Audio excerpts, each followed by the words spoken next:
Welcome to my podcast on social control. I am Grace Hudson. Social control is important for guiding social interactions and ensuring compliance with established principles and standards governing relationships in a social context. I will invite 4 students, 2 from primary and 2 from secondary, to talk about their experience with social control. I live in Region 4. So this boy was a big bully to this whole school. He asked if we could go in our girlfriend's group. We said no, and he started attacking me and another girl, like pushing him. And then he started attacking us, both of us. And then we went to talk to him about it. He was not nice. And then he bore me. Then I told Miss. Then she told me to call that boy. I said. And then I called him. Then my teacher says to say sorry to me. He says sorry. He said sorry who? He says sorry. Then Miss called his parents. And then his father was very mad at him. I am from Region 4 and I live in Commons Lodge.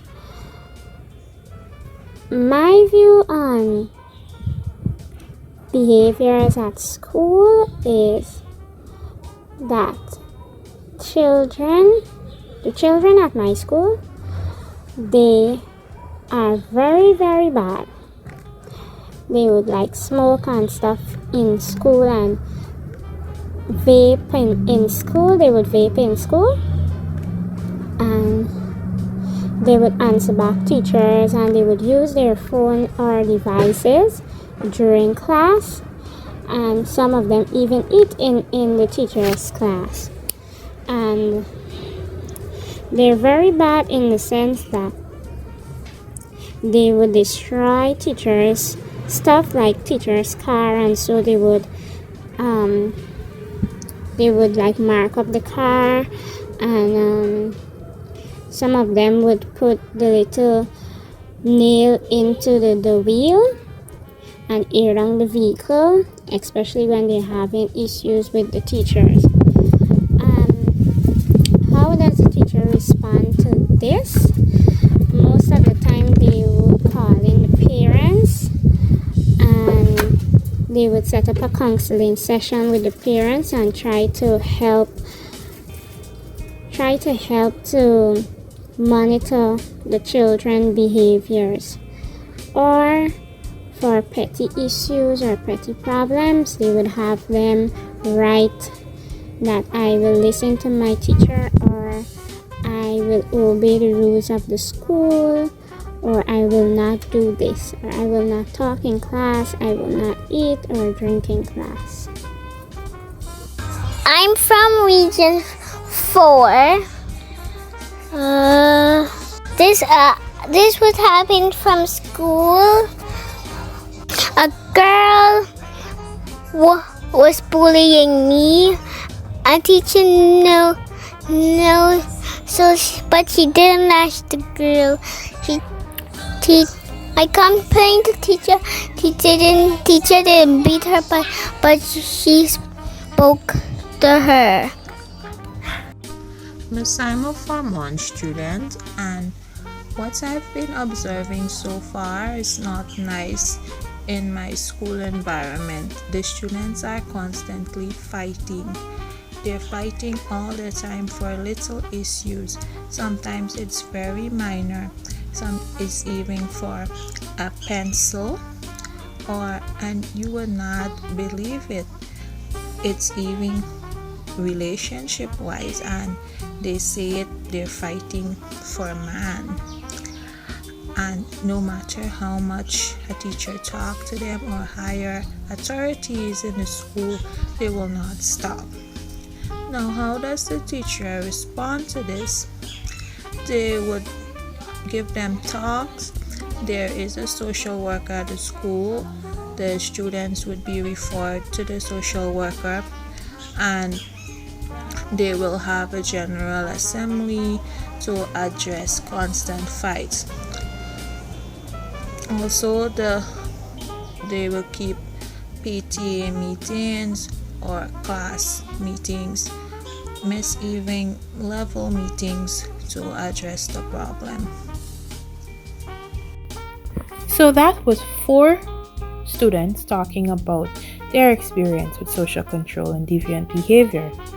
Now, deviant behavior refers to the actions, beliefs, or practices that deviate or diverge from the widely accepted norms, values, and expectations of a particular society or social group. In other words, deviant behavior involves behaviors that are considered to be outside the boundaries of what is considered acceptable or normal within a given cultural context. And you would have heard instances of deviant behavior such as bullying and fighting and so on in school. Now, I'll get the perspective from 2 parents about how they perceive deviant behavior and how we can support deviant children.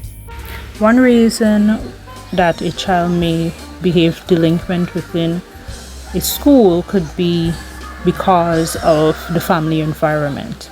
Maybe there is a sudden issue within the family environment that a child is unable to cope with. Such issues can be a death of a parent or a close family member.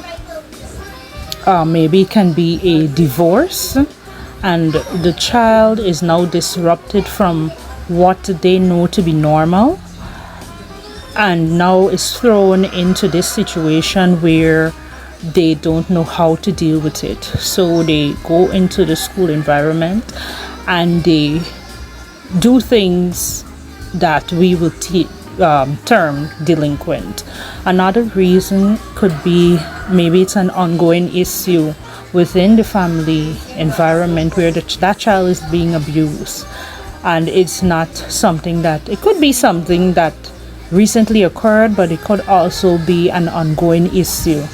Now, for both situations, that child will have to learn coping mechanisms and ways of how to deal with these situations that they're thrown into. Of course, they're children and they would not develop or know the skills in which to cope with these issues that they would have been facing. No child that is behaving in a certain way is just behaving like that because they want to. It must be some underlying issue, and the best way to attack the issue or find remedy for that issue is not to degrade that child or talk bad about that child, but it's to call the child, allow the child to have or feel safe within a space and comfortable that he or she can talk to you.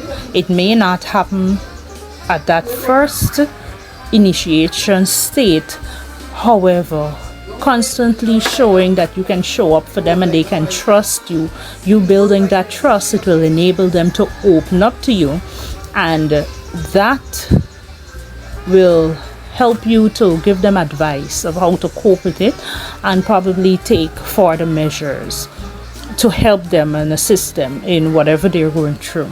That is why it's critically important for us to have counselors at the schools.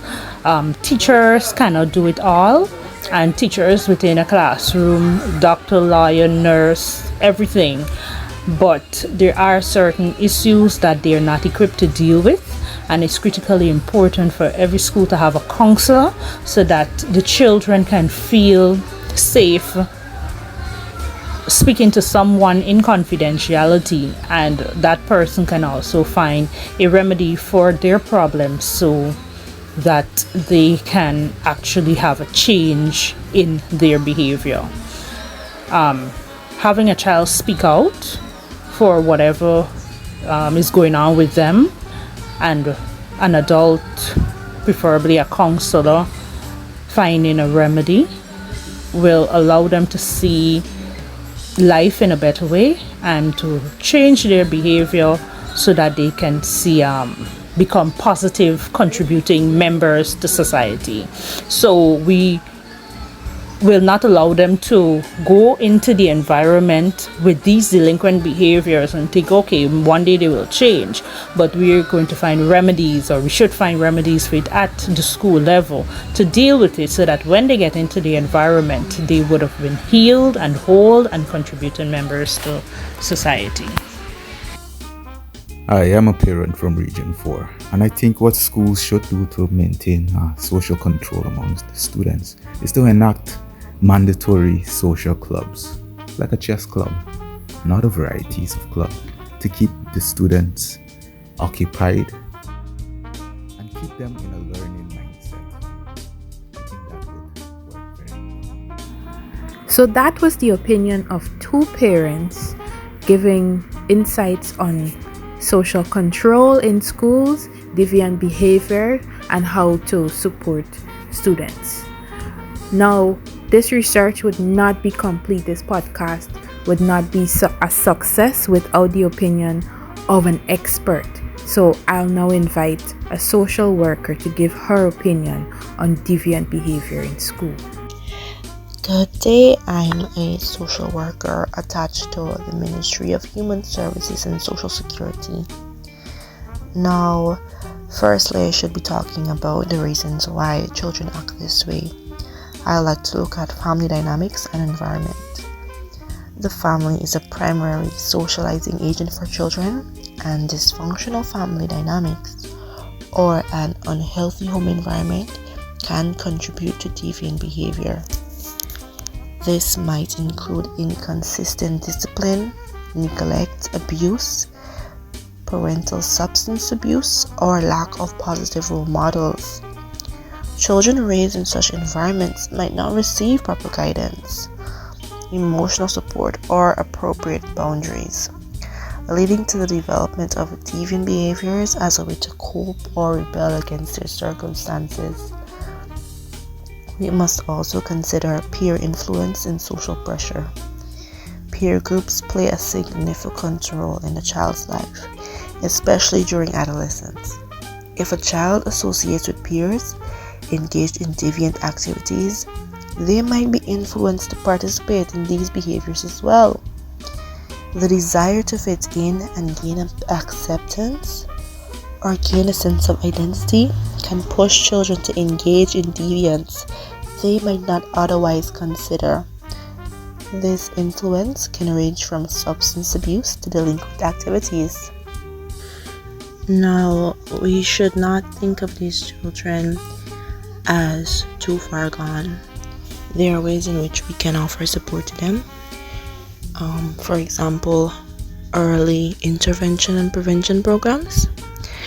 Identify at-risk children and families through outreach programs, schools, or community centers. Early intervention is crucial in addressing deviant behavior. Offer family counseling and support to improve family dynamics, communication, and parenting skills. By addressing issues within the family unit, you can help create a stable and nurturing environment that reduces the likelihood of deviance. Additionally, individualized counseling and therapy can be effective. Engage deviant children in individual counseling or therapy sessions. A social worker can help them understand the underlying causes of their behavior, develop coping mechanisms, and learn problem-solving skills. Cognitive behavior therapy, in particular, can be effective in challenging distorted thinking patterns and teaching healthier ways to manage emotions and stress. That brings us to the end. Thank you for listening.